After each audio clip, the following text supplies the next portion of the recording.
신을 믿거나 신을 믿지 않거나 우리는 결국 같은 방식으로 세상의 원리를 받아들입니다. 더 이상 설명할 수 없다. 혹은 원인을 우리는 모른다. 원래 그런 것이다. 라는 결론에서 멈출 수밖에 없는 것이 인간 인식의 한계입니다. 이것은 신의 존재를 믿던지 아니던지 모든 사람이 똑같은 방식으로 사유할 수밖에 없는 것입니다. 신을 믿는 사람과 신을 믿지 않는 사람을 우리는 생각의 견해가 전혀 다른 대립적인 존재로 봅니다. 믿는 자는 신앙인이라 불리고 믿지 않는 자는 무신론자 혹은 이성주의자로 분류됩니다. 믿음과 이성이라는 서로 다른 개념으로 세상을 바라보고 있다고 생각했지만 결국 그 끝은 같은 생각이었습니다. 신을 믿는 사람은 이렇게 말합니다. 우주가 왜 존재하냐고요? 하나님이 혹은 신이 만드셨기 때문입니다. 매우 단순하면서도 강력한 설명이죠. 하지만 한 가지 질문을 더 해보면 이야기가 복잡해집니다. 그렇다면 신은 왜 존재하나요? 대부분의 종교적 대답은 이렇습니다. 신은 스스로 존재하는 존재입니다. 인간의 이성으로는 이해할 수 없는 존재입니다. 철학적으로 이야기하면 제1원인이라고 하는 것이죠. 즉, 설명할 수 없는 무언가가 이 세상의 출발점이라고 생각하는 것입니다. 신이 왜 존재하는지, 어떻게 존재하게 되었는지는 알 수 없고 궁금해하지도 않는 태도를 가집니다.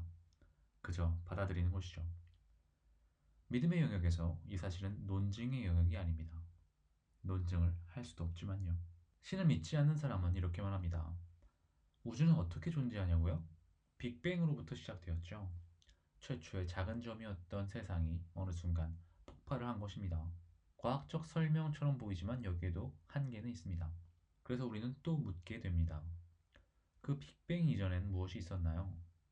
왜 아무것도 없는 것이 아니라 무언가가 있었던 걸까요? 이때의 대답도 결국 이렇게 귀결됩니다. 그건 아직 아무도 모릅니다. 어쩌면 설명할 수 없는 겁니다. 그냥 그렇게 시작된 거죠. 결국 두 입장은 이렇게 닮아 있습니다. 신을 믿는 사람은 신이라는 설명 불가능한 존재를 출발점으로 삼습니다. 신을 믿지 않는 사람은 우주와 존재의 이유가 현재 설명할 수 없는 영역임을 인정합니다.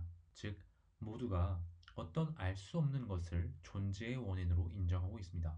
그 위에 각자의 철학, 종교, 과학, 신념이 쌓여 있을 뿐입니다. 이것은 인간 인식의 한계입니다. 우리는 어쩌면 모두 똑같은 한계에 부딪혀 있는 존재인지도 모릅니다. 무언가가 존재한다는 사실의 원인 자체를 설명하지 못하는 존재.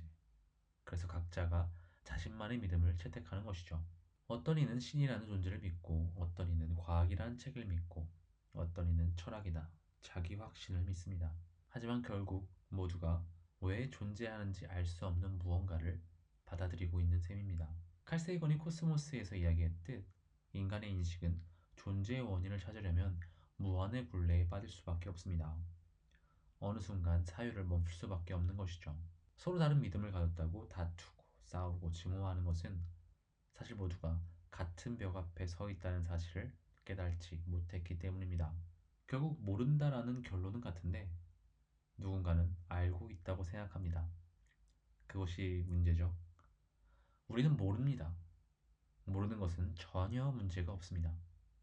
왜 도대체 모르는 것을 알고 있는 듯 착각하는 것인지 저는 도통 알 수가 없습니다. 감사합니다.